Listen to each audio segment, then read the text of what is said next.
waqooyi bari TV kusoo dhawow bogga aan ku leenahay YouTube-ka ee waqooyi bari TV fadlan si aad u heshid wararka ayada fadlan subscribe saar jalasku waxa kuu sahlaya inaad si fudud ka heshid wararka ayada mahadsanid waxa ugu badan ee araggaagu qabanayo waa calanka buluugga oo ah astaanta la inooga garto aadanaha intiisa kale dadkuna waxa ay wadaagayaan hambalyada iyo farxadda 60 jirsiga qarannimadeenna waa habeen weyn oo baal dahabiya kaga suntan sooyaalka gobonnimadeenna madashan waxaa loo fadhiyaa maamuuska iyo weynaynta habeenka 26 Juun oo ahaa cawayskii u horeeyay ee ciidda hooyo uu ka dulbabado calankeena muuqasan xilliga oo muwaadiniintii joogay madasha fagaaraha xorriyadda Hargeysa farxadda ku wada mushaaxeen gudcurkuna u dumay gumeystihii Ingiriiska ee geyigeena isa siiyay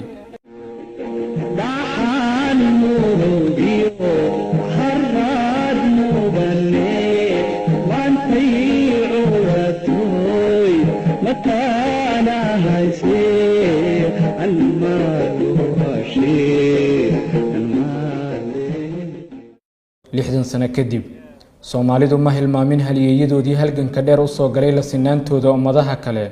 waana kuwa madax iyo shacab iyaga oo wada jira maamuusaya madaxweynaha jamhuuriyadda mudane Maxamed Cabdullaahi Farmaajo gudoomiyaha golaha shacabka ra'iisul wasaaraha xukuumadda ra'iisul wasaare ku-xigeenka gudoomiyaha maxkamadda sare xeer ilaaliyaha qaranka xubnaha golaha fulinta iyo sharci dejinta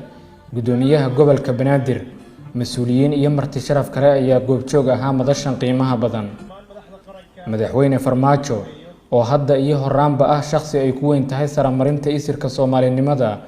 ayaa hadal jeedintiisa dabaaldegga 60 jirsiga qarannimadeenna isku dul taagay halgankii adkaa ee loo soo galay xornimadeenna iyo waxa habeenkani kaga dhigan yahay dadka Soomaaliyeed waa maalintii ugu horeysay oo la taagay calanka Soomaaliya oo laga taagay calanka buluugga ah dhul Soomaaliyeed imaamkii tixdii gabayga ah uu noo tiriyay oo Cabdullaahi Suldaan Timcade uu tiriyay ee ku magacaabeed kaana siib kana saar tixdii taariikhda gashay oo Cabdullaahi Suldaan Timcade uu ka jeediyey beertii xorriyadda ee Hargeysa waa maalintii uu guulaystay halgankii dheeraa ee gobonnimo doonka waa maalintii gobollada waqooyi ee dalkeenna ay xoroobeen waa maalintii horseeday midnimada iyo qaranimada ummadda Soomaaliyeed maanta aan ku naaloonayno madaxweyne Farmaajo ayaa tilmaamay inuusan dhammaanin halgankii soo bilowday 60 sano ka hor balse ummadda Soomaaliyeed looga baahan yahay gelidda halgan kale oo ka duwan kii hore khibrad nagu filan waa haysanaa waxaan hadda u soconnaa marka 30 cusub yaan u soconnaa 30ka cusub ummadeennu maxay naga dhaxlayaan marka ilaan aabayaasheen waa sheegay waa soo halgameen waa loo xiray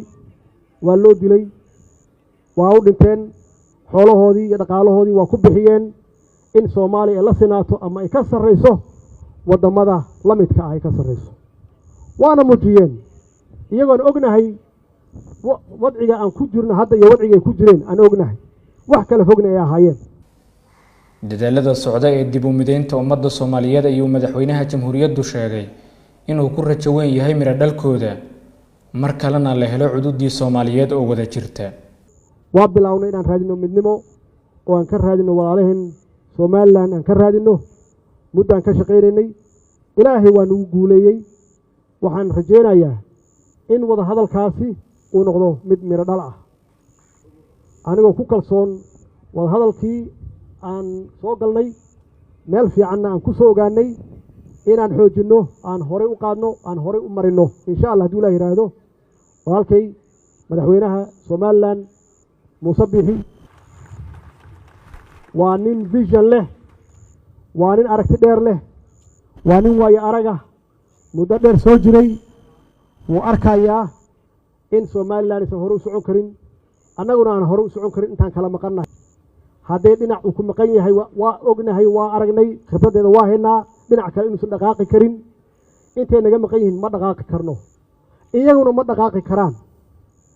marka inaan annagu isfiirsan marka annagoo midaysan inaan fiirino dowladaha geeska Afrika sidee aan kula tartannaa dhaqaalaha iskaashiga hadda ka bilowday geeska Afrika ilaa kulama tartami karno annagoo qaybsan kulama tartami karno hadal jeedinta madaxweynaha jamhuuriyadda kadib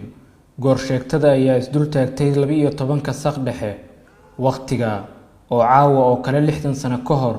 markii ugu horeysay ciidda Soomaaliyeed laga taagay calanka jamhuuriyadda daljirayaal ka tirsan ciidamada qalabka sida ayaana saaray mar kale calanka jamhuuriyadda